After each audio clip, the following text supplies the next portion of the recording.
Hey guys, how are you? This is Ishai Breslauer, your host of the CRE Shark Eye Show. Today with us is Logan Freeman. And you can already, if you are on the visual format, if you're watching on YouTube, you can see the background. And you guys are listening to the podcast medium. I'm just going to read it to you. On the back of him, it says invest for the win. And that is his podcast and his movement. And we're going to hear all about it. Logan, thank you so much for being with us. Thanks for having me. It's a pleasure to be here, and I'm excited for our conversation. Unbelievable. You know, before we even start, if you could give us like a 2-minute elevator pitch about what is Logan about, who are you, what do you guys do? Go ahead. Yeah, absolutely. So, really focused on commercial real estate investing, right? So owner operators of commercial real estate. And I say that because I think most people in this space and a lot of the space are focused on multifamily, and that's not exactly all we focus on, right? And so we're Midwest based. I would say that, we're Midwest investors. So you think about Missouri, Kansas, Nebraska, Iowa, Oklahoma, Arkansas. That's where we're at, right? The flyover states. That's where we focus at. We're based out of Kansas City, Missouri. We focus on commercial real estate, primarily multifamily, neighborhood retail shopping centers, mobile home communities, and office buildings when it makes sense. And so owner operators means, we are vertically integrated. We are managing our properties. We are brokers. We are developers. We're sponsors. We have a team of 22 people, and really trying to focus on making sure that we bring risk-adjusted returns to investors. So understanding where the opportunities are. And you can only do that, in my opinion, by understanding your marketplace that you're investing in and having the best-in-class relationships. And so when we break down kind of our intellectual capital model, it's broken down into 3 buckets. It's human. So who's on the team, right? We got to have A-class players. It's relational. Who do you know? How can you leverage those relationships? And then it's structural. How is the business running when you're not there, right? Systems, processes, KPIs. And that's really what we focus on, those 3 things, and try to sharpen the saw on those every single day. You know what? You just threw I would say 2,000, so many important items that are out there, and I love it. And it gives us so much material to talk about. But before we go into it, give us a little bit about you, Logan. How did you get into real estate in the first place? Yeah. How old are you, by the way? Yeah, I'm 32 years old, and you're young. Amazing. Yeah, there you go. So tell us how you guys got into it. How did you start? Go ahead.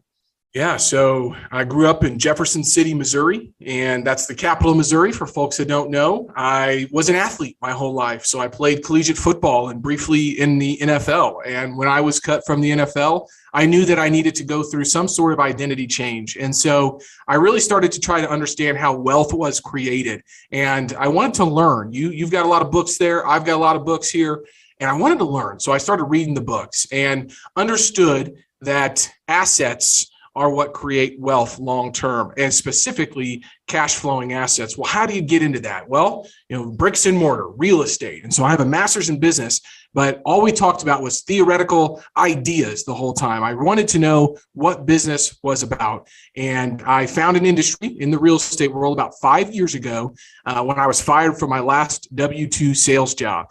And I have a very supportive wife. And she said, Logan, I am going to support you with whatever direction you want to go. And so at that time, I jumped into real estate as the head of acquisitions for a $50 million fund here in Kansas City, purchasing single-family homes at scale. We were the 6th group in the country to go through a CoreVest portfolio refinance on 265 single-family homes. And what that means is, we recapitalized that whole portfolio with a non-recourse debt option. And it was a very enlightening process. And so I sat down with the sponsors of that fund afterwards, and they told me what the structure was. And they said, Logan, we syndicated this equity. And I got the bug. And so I went back to the educational circuits. I moved my license to a commercial multifamily brokerage. I started to work with 1031 exchange buyers. And then I started to buy some property myself, quickly ran out of money and said, you know what? I think this is the right time for me to transition into a business ownership standpoint. Found some business partners that took me 15 months to find them, vetted them. We started to do deals back in 2019, and we're sitting here in 2022 with 1,300 units across 4 states and refocusing into different asset classes. So that was my trajectory. You know what? Amazing. And you gave us in a brief But I want to go back a little bit to get the juice out of it because it's such an amazing story.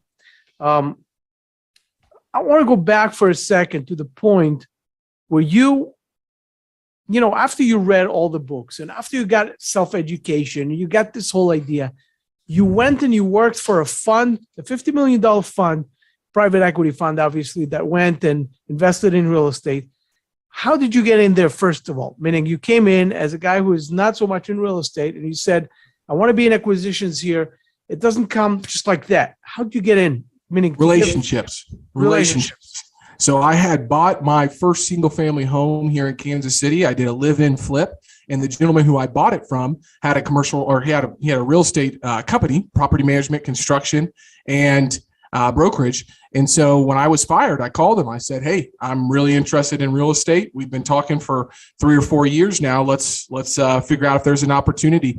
And it just so happened that his acquisitions guy was leaving at that time. So a little bit of luck, a little bit of opportunity meets preparation. And that's how I got started. So being able to leverage that relationship and learning from the ground up. That's amazing. And that's the best way to do it. I always tell people, especially beginners, that if you want to start, you go in as management, acquisitions, whatever you can do to come in and get your feet wet and get some experience, on your hands. The one thing I want to ask you is, once you got out, you started to go on your own. Tell us about your very first deal. Yeah. You told us about that house, but after that, you obviously, as a company, you went for that first deal as a commercial real estate guy. Tell us about that first experience. Yeah, it was an interesting one, I will tell you. So pretty fun story. So like I mentioned, I represented a lot of, and still do, 1031 exchange buyers. Well, I had been meeting with Parker and Corey, who are my business partners, for about 5 or 6 months. They've been putting offers out on deals, and they called me on a Sunday, and they know Sunday is my Sabbath. And so I said, look, guys, I don't really take business calls on Sunday, but what's up? And they knew that. So I answered. They said, well, we got our first deal. I said, fantastic. What's the address? They told me the address, 1310 Admiral Boulevard. I said, guess what? My client on the 1031 exchange side was the other bidder on that deal. And they paid less, but were able to convince the sellers that they were the right buyers for that property. So I said, if you can't beat them, join them. And so we bought our first 37-unit apartment complex here in Kansas City.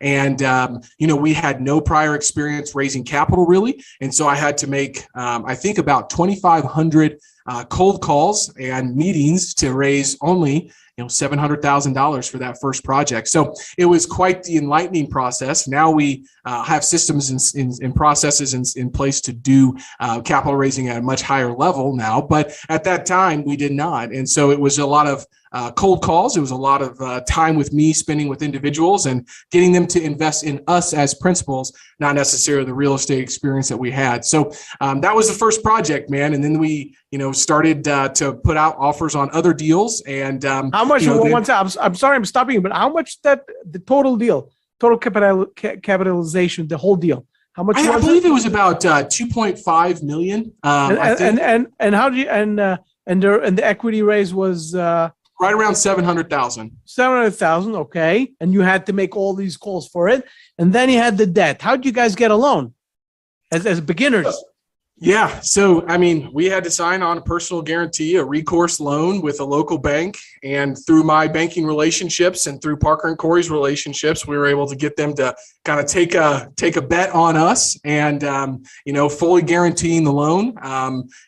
So we had the assets to obviously get the loan. But at the end of the day, it was really a relationship to say, hey, we are new buyers in the space. We have a lot of real estate experience, but not a ton on the principal side together. And so we had to, just leverage another relationship to be able to get that deal over the finish line. And you guys managed it yourself? We did. Yeah, absolutely. So we managed it ourselves. We managed all of our units up to about 250 units, and then started to work with third-party property management. Have since brought in back in-house about 600 units, and it'll be close to about 1,000 units here pretty soon that we're managing ourselves. But first year, absolutely, we were managing that. And so, when our property manager was not there, or they were out on the weekend and somebody said, hey, my refrigerator went out, guess what? It was Parker, Corey, and myself walking up 3 flights of stairs carrying a refrigerator to those units. That's incredible. tell me something. Okay, so from that point, you're already growing. Yeah. You're already growing from that point, and you're starting getting more and more and more. But at a certain point, you start finding out, just like every private equity firm or an investment firm or a principal, a sponsor, you were trying to see, I need more equity. I need more, moving parts in this whole equation, right? And you are, did you, by the way, still do the brokerage at the same time? I was still doing brokerage. Yeah, we're still doing, 1031 exchange buyer representation, and turned out to be a great opportunity because we found a lot of passive investors through that realm, but also we're able to build up the broker relationships and owner relationships to find deals that made sense for our clientele, who typically have a lower cost of capital with a 1031 exchange and want stabilized. And we were willing to do more value add and do on, a little bit larger transactions. So the brokerage definitely still helped supplement some of the revenues at that time. Right. That's amazing. So growing up, meaning your database with more investors, how did you guys do that? Where'd you go? Where elsewhere did you go? And what are the functions that you guys went for? It's a multi-pronged approach. I think that, we have to look at it from a lot of different standpoints. It's at the early days, it was me, meeting a lot of people, telling people what we were doing, asking if they would be interested in investing in real estate. And then I found kind of a better way, right? So this is the online way of attracting passive investors through different podcasts and LinkedIn and different marketing channels using PPC, pay-per-click advertising, and different ways to bring in passive investors. But when we first started, it was really, friends, family, not a lot of family, a lot of friends that we ended up raising capital from. And then just, them taking a leap of faith with us at that time. And I'll tell you this, when we started raising most of our capital was after March of 2020. So get this, first deal's done in 19, and then COVID hits. And there was a time period, if you look at Green Street's property price index, from April of 2020 to about October, where prices were actually lower than they were previously, and then they skyrocketed. But that's when we went out and bought 1,000 units. So not only did we have to raise capital during a very tumultuous time, we had to find contrarian investors. We had to find people who were willing to take a bet on us as principals, and we had to find it during a period of time where we had global lockdowns. And so it was a difficult time to raise equity, and we did a lot of different ideas to get those deals over the finish line. Very thankful that we were able to do that. But previous to 19, and when we first did our first projects, we spent some time out in Silicon Valley talking to Apple and Google and Amazon and eBay at their internal interest groups on how to invest out of state. And so we had a pretty steady pipeline of passive investors that were reaching out to us, wanting to learn more about that. And then when the pandemic hit, some of those investors, started to talk about real estate, thinking about that was the right time to get in. And they just jumped on board with us and have ridden that ship with us ever since. That's amazing. You guys didn't sleep. That's for sure. It's an incredible thing. Tell me something. You guys, obviously COVID hit and everything started to change. And, we all felt it in different ways. What I want to know is, you had already assets. You already had multifamily assets. How did they perform, and how did you guys handle, the tenants, the difficulties, et cetera? Yeah.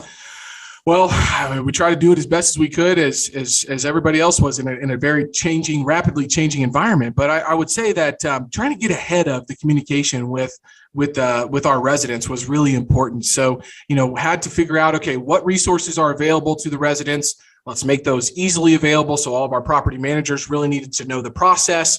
They needed to know what options were available. But, at the end of the day, we're here in Missouri and Kansas, Nebraska, and Iowa. And, a lot of the businesses that people work at that live in our properties were essential businesses. And so I think the Midwest was somewhat insulated in regards to not being able to work or things like that. And we primarily focus on Class B and C multifamily assets. And so a lot of those folks still had jobs. And if they didn't, then we just got proactive with those folks and tried to help them. And it took a lot of time with our property managers and with our team to be able to provide those resources, understand the landscape, and then all of the communication that we had to go through that. So we didn't see a big drop in collections or anything in regards to that. I mean, I think some of that was, federal government pumping in stimulus money to people, so they had more money maybe than they did previously.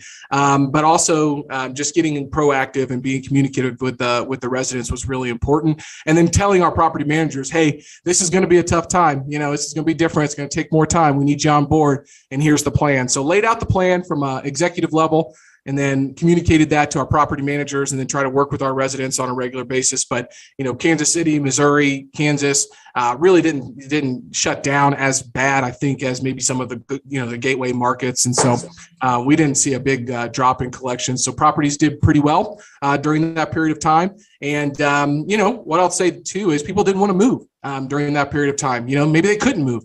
And so, finding a new property was tough, or a new unit was tough. So we saw a lot of renewals at that point too. What a great story. And you know what? Thank God you survived it, and you actually probably learned so much from it. But what I want to go for, and you started saying B class, C class. Tell us a little bit about your strategies, and why did you decide to go for those type of assets? Yeah. Well, I think that when you're getting started in the commercial real estate space, it's pretty difficult to go compete at the Class A level. One, they're bigger deals. They take a lot more assets to be able to sign on those loans, and your cost of capital typically wants to see some sort of value add opportunity. So we got started with the Class C and B because that was where we thought, we could push the most, appreciation. So we wanted to force appreciation. We tried to buy assets at, what I'll say a margin of safety that still had the opportunity to either add a cosmetic upgrade or, put in operational efficiency. Value add. And so, that was good during that period of time. During 2020 and early 2021, you could find those value add deals that were priced that you didn't have to pay for the value add at the front end. Now everybody is looking for value add deals, and I see brokers sending me deals that say, hey, it's a value add deal because it's below replacement cost. That's not a value add deal.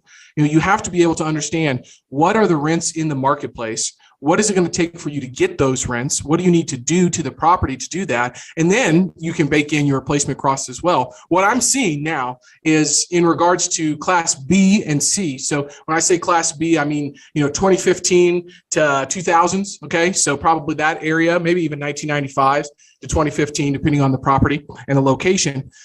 The construction is newer. It's nicer. You're not going to have as big CapEx issues, but the cap rates compressed between those because there was less value add on Class B and more on Class C, and people were trying to pay for that Class C value add deal. And so those compressed together. So we shifted our focus to buying, some newer properties at that time too, and even started to look at development opportunities because the stabilized yield on costs started to be the same for 1970s product versus a 2023 product. And so made a lot of sense for us to start looking at some newer stuff and wait and, until the prices maybe come down on the Class C stuff again. And so I think that for us, the thesis is margin of safety, going in price per door. Love it to be, if it's $50,000 a door, rents need to be $500. It's the old 1% price to rent ratio. It's really simple.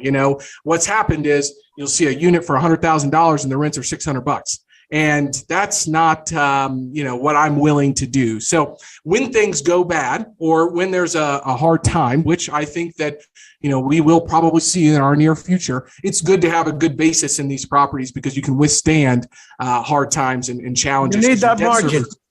You need that margin. And so that's what we are. We're margin of safety investors. We're value investors. That has now shifted from multifamily into some shopping centers, into the mobile home space, and into development because that's where we see it. But for us, I'm still very bullish on multifamily. I love multifamily. I just think that the prices that we're seeing out there in the marketplace are hard to warrant any margin of safety. So we just have to be cautious. So hear me out. So basically, obviously, multifamily is the most desirable asset class because everybody needs a roof over the head. It's something that everybody says, it's most funds are going after it. We all know that. Okay. Most investors are bullish on that. It's the safest, especially when it's income producing. with a small, what we call a core plus type of a deal when it's safer and we want to go for it.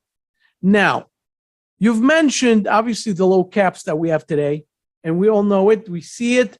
It's something that everybody is paying attention, and it's harder to get deals.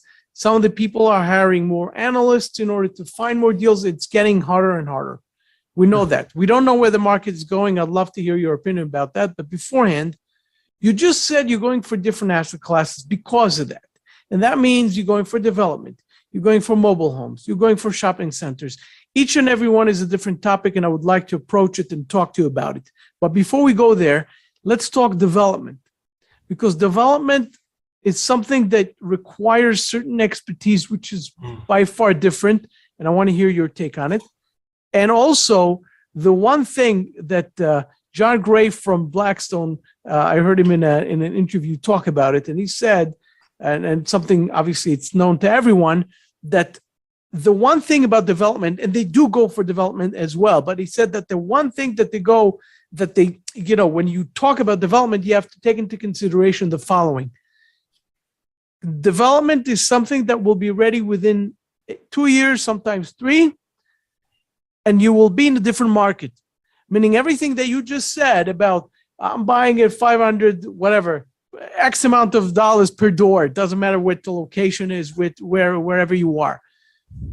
And I want to buy it the X amount minus something in order to be able, right, to get to the market. In development, it's obviously a lot harder because you don't know what will be in 3 years or 2 years.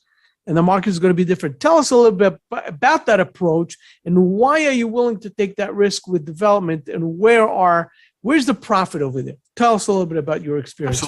Absolutely. Well, so a couple things. I think that first and foremost, you have to go back to Sam Zell's investment thesis, which is supply and demand. And you need to understand where that is. And it's different for every real estate market. Real estate is not an asset class by itself. It's hyper local. And so the real estate here is a lot different than the real estate in Dallas, Fort Worth, right? So I have to understand where development trends are going. And that's important because you don't want to go build a 190 unit apartment complex in an area that might be not the best area in the city, and people don't want to live there.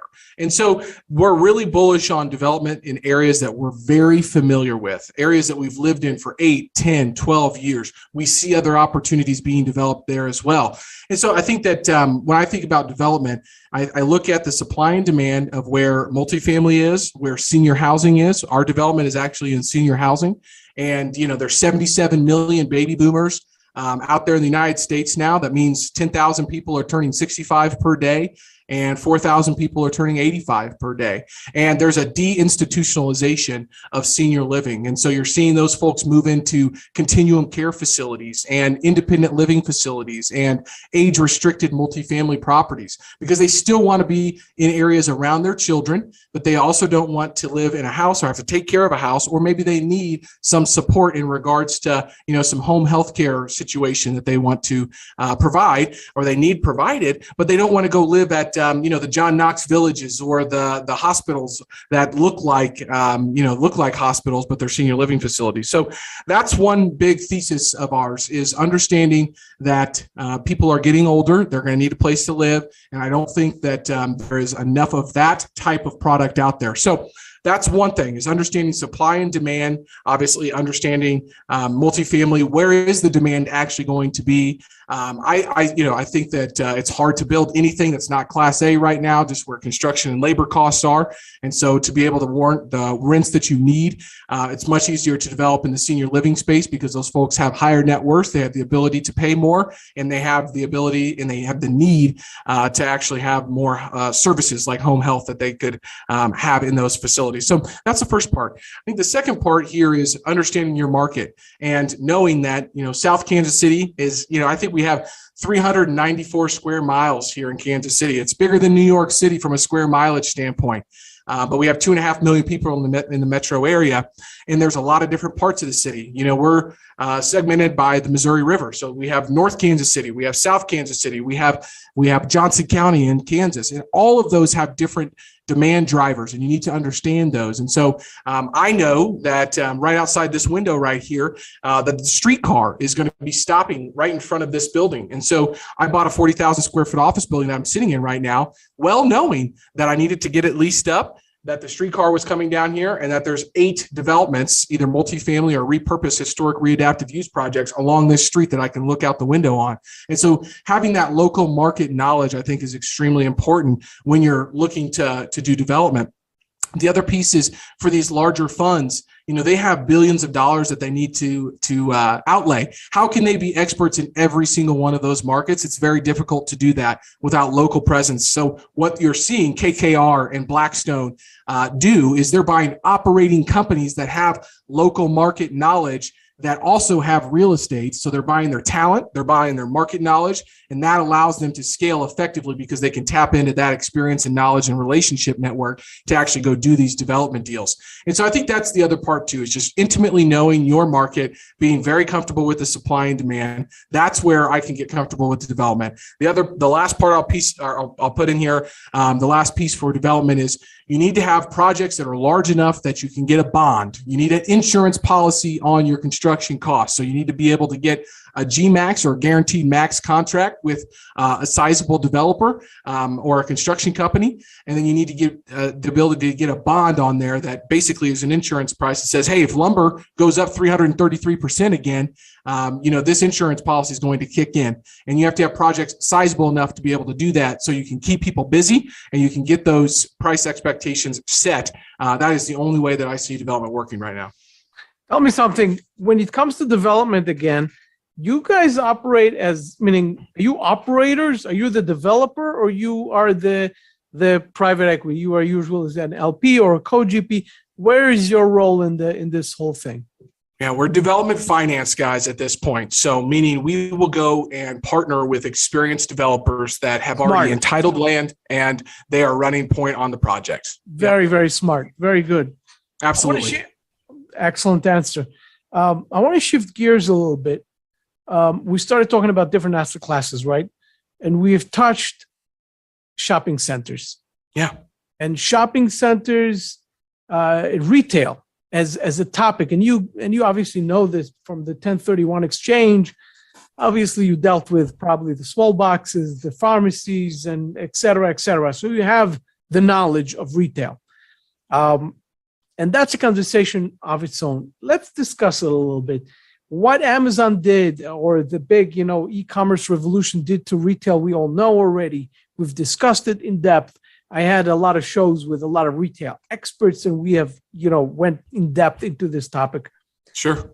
But the one thing I want to ask you is, coming from a multifamily environment with investors who are used to multifamily, and I know it because I was wearing that hat, talking to investors about retail is a lot harder. It's a lot of know-how. It's a lot of understanding of business and understanding what the risks are, which are a lot. It's less tenants.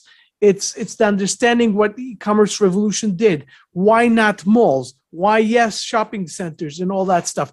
Tell us a little bit about your thought process about this whole world of retail, and why are you bullish also about shopping centers? Yeah, great question. I think that the answer is, one of my business partners, Parker Webb, was a retail broker for 8 years previous to FTW, and was also a principal at Midwest Retail Properties, which is the largest Walmart shadow anchored shopping center owner in the country. And so had a ton of experience redeveloping shopping centers, brokering them, and purchasing them for the fund. And so it comes with a lot of experience on the retail side, because like you mentioned, there's different types of retail, and we don't need to talk about that necessarily. But what's important is there's a very small sliver, which is these 25 to 50,000 square foot neighborhood retail shopping centers that have e-commerce resistant service-based tenants in them. So basically the Ace Hardwares or the Dollar Generals, and then you have the potential for a pad site. So you see Arvest now putting in small little banks that you can drive through. You see Scooters Coffee doing the same thing on these pad sites, which you can re-inject capital. And so the biggest thing for us is understanding that there's a small sliver that we feel very comfortable on that allows for us to feel good about investing in this asset class. It's a contrarian view. And what I mean by that is people think that Amazon is taking over the world, which, on the e-commerce platforms they are. But I just read plenty of articles in regards to e-commerce sites plummeting on their stock prices. People are wanting to get back out in stores because they believe that they can get a price that is lower in the stores than they can online now. And so I think we're seeing some trends there, but also you can't really buy your tires and get them installed online. I haven't seen that service quite yet. And you can't drink your coffee out of your iPhone, and you can't eat, meaning in Arby's. You can't. You have to actually go out there. I love your point. It's a great point. Meaning the tenant mix is the key here, and the type of tenants that you're going to get in. I love that. Also, the location of them.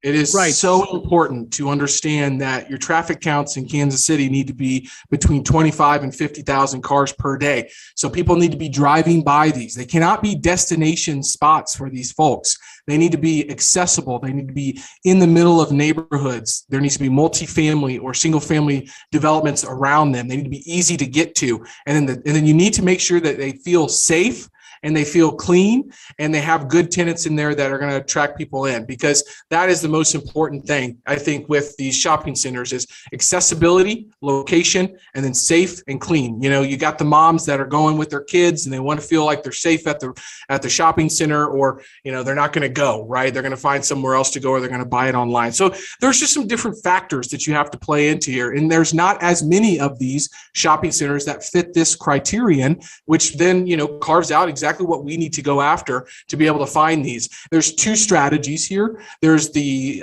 stabilized strategy, where you can find a redeveloped shopping center, which might have some vacant spaces in it, or they have some legacy leases, or you go in and you put in new lighting packages. You get the asphalt and the parking lots restriped. You get the lighting for the signage redone. You get the facades redone. You make them feel new, and you got the new wood facades and all these different things that you can do. There are value add strategies for these shopping centers. A lot of them just feel and look tired, and a lot of it comes down to the signage that are in there, the CapEx that is still sitting there. And when you have a productive and nice looking product, people will come to it because it's going to make people feel that it's safe and folks are willing to go into these stores. So I think there's some different things, some different strategies that we're implementing. We like both of them. I'm not real big on buying a big vacant, retail shopping center and doing a huge value add play on it.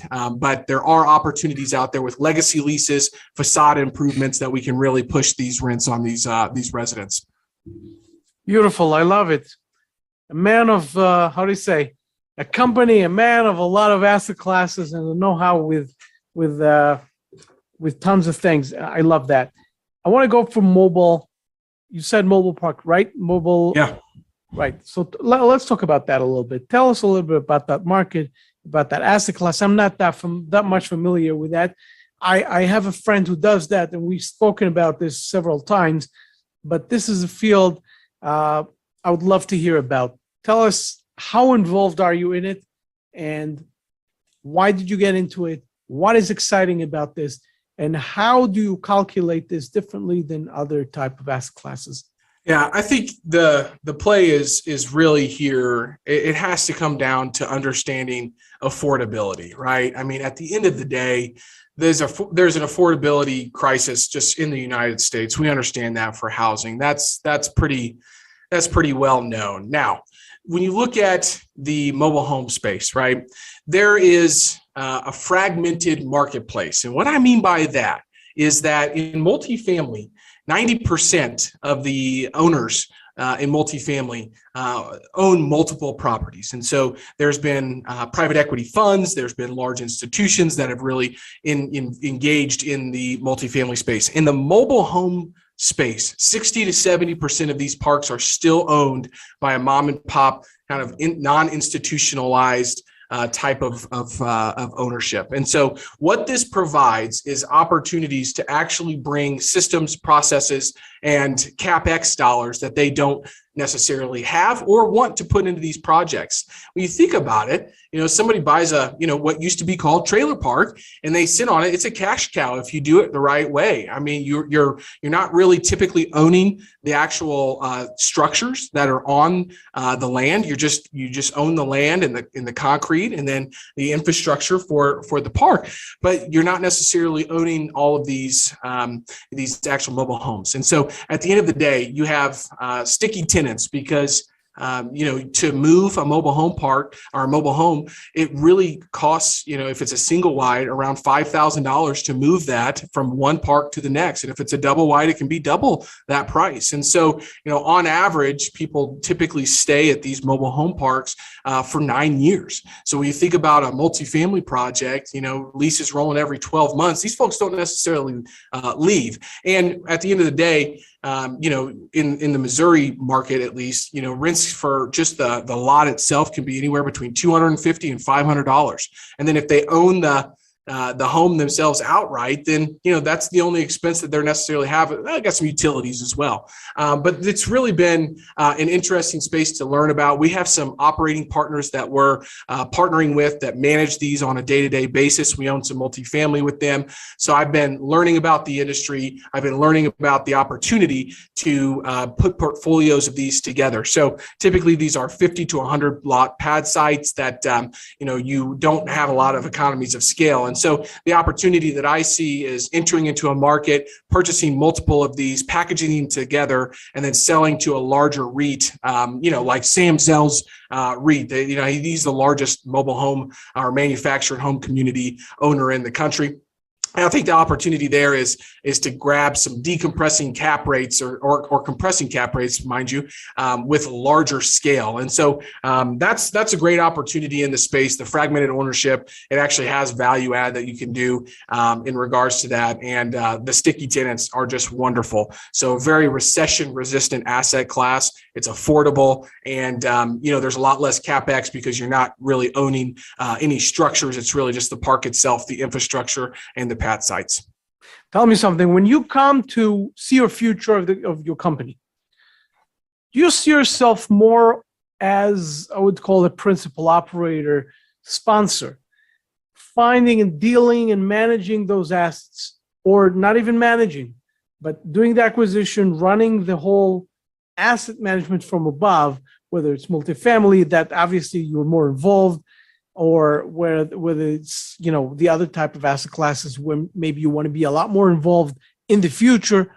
But when you look at yourself in the future, do you want to be more of a sponsor or more of a private equity LP fund or co-GP, whatever, and to just be the person, be the company, be that entity that is looking for the investors and focus on finding operators, finding those sponsors, and actually focus on investors? Where do you want to be in the future?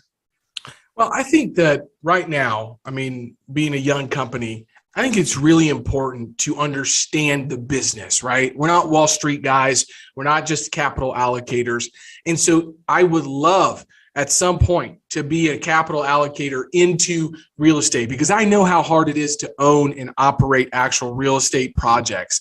Now, before you can in my opinion, before you can be a capital allocator and be able to vet sponsors and deals and markets and different asset classes, you need to be able to have done that and been there, right? So for us right now, understanding the ins and the outs and actually operating these deals and understanding how to drive value and force appreciation is of the utmost importance. I do believe in the next 5 years or so, we will have partnerships across the United States that will allow us to be able to vet sponsors and markets and deals in a better way because we have gone through it ourselves. But right now, it's really important for us to be owner operators, to get in there, roll our sleeves up, understand what we can do to actually drive value and go through those challenges. So when we face them, or maybe one of our partners faces them in the future, we know how to deal with it. So I don't know exactly, what that time frame looks like. But for us right now, being an operator is where we're going to stay. We're staying close to home in the Midwest.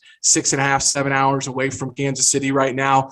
So we can drive to our assets and get back home and be really, really good operators. So I think that will open up opportunities to do this at scale at a different time. But right now it's track record, it's operations, it's understanding that and being able to use that knowledge, hopefully in the future, to be a capital allocator to deals across the country.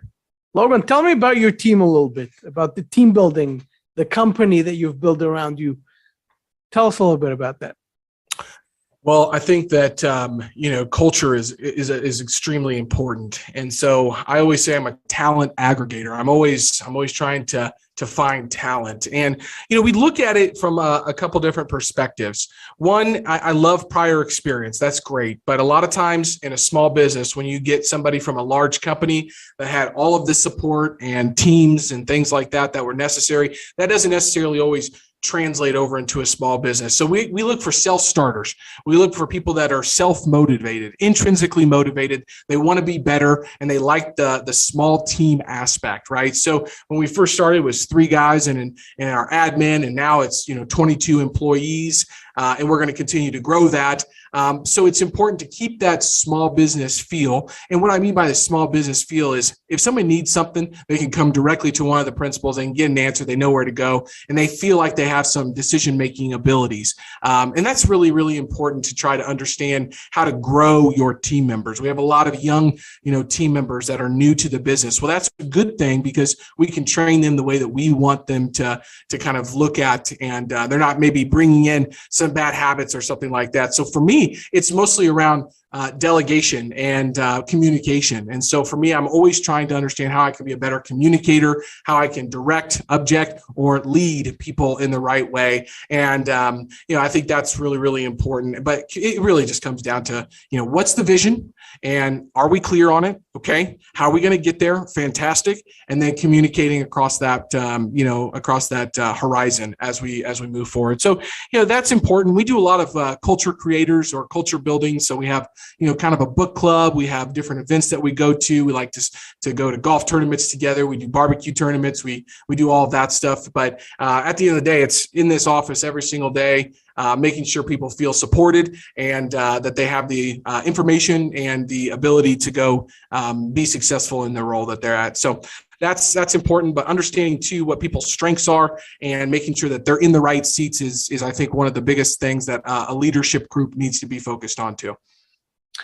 Beautiful. We started talking about this topic before we actually started the show. Where is the market you think is going today? Everybody's talking about it. We're looking at the stock market, and some people are talking about a possible, I wouldn't call it Armageddon, but a real correction. Yeah. And many people are talking about the real estate market with the contracting cap rates. And the whole environment is very difficult nowadays and really unknown. A lot of people are really waiting in the sidelines to see where it's going. What is your opinion about where we're going next? Well, I think it's up to us as the United States to actually be united. And that's one thing that I think is really important. Being productive citizens is extremely important. I think there is no question that we are entering into a period of time that is going to be challenging, in my opinion.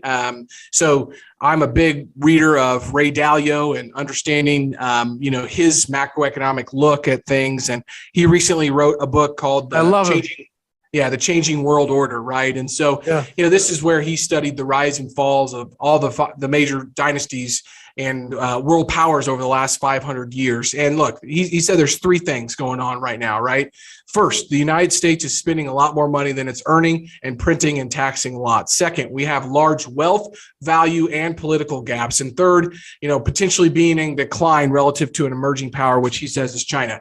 And throw on top of that a war in Ukraine and a global pandemic, right? So I think that you have to be very cautious. I was just meeting with a head of a pretty large bank here in Kansas City for lunch. And I said, hey, man, I'd love some advice. What do you think we should do. He said, look, you need to stay humble, you need to be productive, and you don't want to get yourself in a bad position where you're overextended. And so I think that's really important. In regards to the actual commercial real estate world, I think that people are looking at a lot of correlations between interest rates and cap rates. But at the end of the day, it comes down to how much capital is out there that is chasing yield. And that is what's going to keep cap rates low or not low. And so I think that that's really important. Sure, interest rates rising is going to impact some pricing at the end of the day. But in 2018 and 2019, if I remember right, I was still brokering and buying deals, and interest rates were above 5. And that's kind of where we're at now. So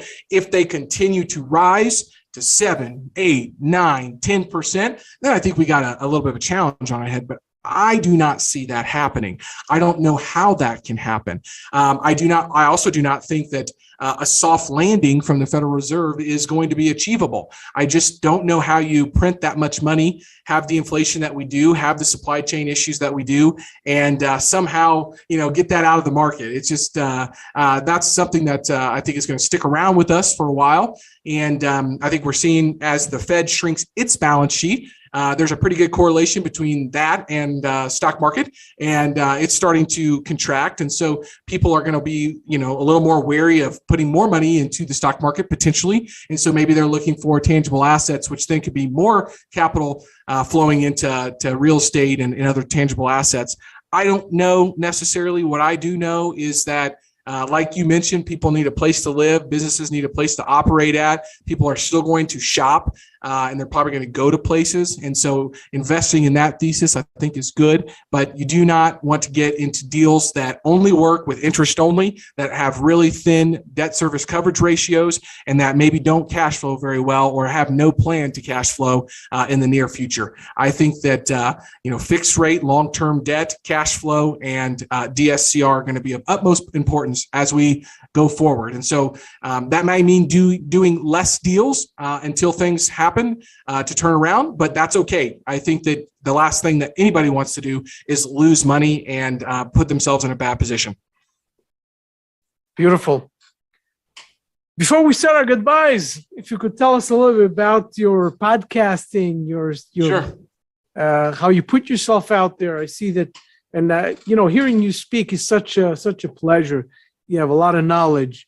You're 32, am I correct? 32 That's young, right. and amazing. And you've gained a lot. You learned a lot. You came from, meaning you're humble. You taught yourself, you built yourself this mini empire, which will hopefully grow and be much, much larger.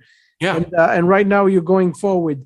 Tell us a little about your educational system to the world. Sure. Yeah. So, I'm really a big proponent of LinkedIn. I love to post on LinkedIn. I love the collaboration on that platform. So you can find me on LinkedIn. Just search Logan Freeman, Mr. Kansas City. I post on there almost daily. So I love to post things where I'm getting other people's perspectives and then responding in the comments. So please do engage with me there. Our podcast is the Invest for the Win show. My goal is just to bring on really good guests. It's really a learning experiment for myself that I can hopefully bring some value to some listeners as well. But trying to ask them questions like you asked me. Your questions were very thoughtful today. I really appreciate that. And trying to get other people's perspectives, because you can learn through books, you can learn through podcasts and things like that. But what's really important is being able to ask questions to people, have follow-up conversations, and do what we did here today. So that's the Invest for the Win show. Parker, Corey, and myself are on there on a weekly basis, interviewing folks that we think will be valuable as well. Logan, tell everybody where they can find you. You guys obviously can see the links below, above, but Logan, please tell us. And I think LinkedIn would be a great spot for you to follow along and connect with myself, but also FTWinvestmentsllc.com. if you go and put your email address in there, I write a weekly blog that has gotten a lot of attention and people really love. It's kind of a lot of what we talked about here today. Topics like when value add is not valuable anymore, or how to rethink your wealth strategy, things like that. I think that those blogs have really been beneficial for folks. And we write those on a weekly basis and have gotten really good feedback. And that's at ftwinvestmentsllc.com. You guys follow Logan. He has a lot of good stuff. Thank you. Today. I really enjoyed it, Logan. Thank you so much. Yeah, thank you so much for having me on. It was my pleasure. Awesome. And you guys,